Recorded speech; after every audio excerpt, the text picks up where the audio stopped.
I got home after playing hockey and my hip kind of locked up. At just 30 years old, James is undergoing surgery on his hip. I didn't think anything of it. I pulled something, and so I stayed off the ice for a couple weeks, and I started playing again, and my hip just kept bugging me. Tests would show James had torn cartilage around his hip. He was diagnosed with a condition called femoroacetabular impingement, or FAI. FAI is a mechanical mismatch between the ball and the socket of the hip.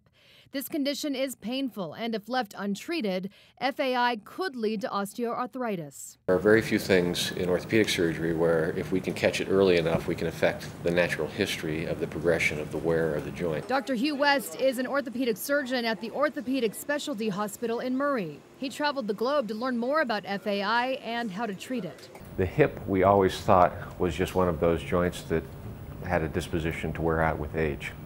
But we found out over the last 5 to 10 years that there are actually reasons, mechanical reasons for that wear. Using arthroscopic techniques, Dr. West can reshape the ball and the socket to fix the damage caused by FAI.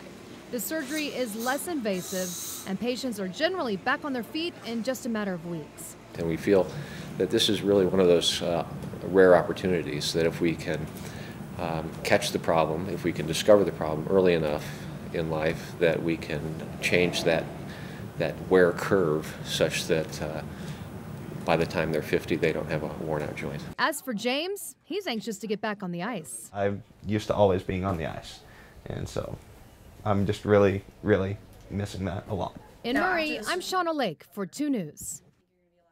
Yeah, that's the end goal. Everyone's looking at it.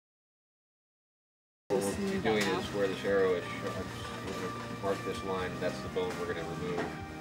But to do that, there is a ring of cartilage around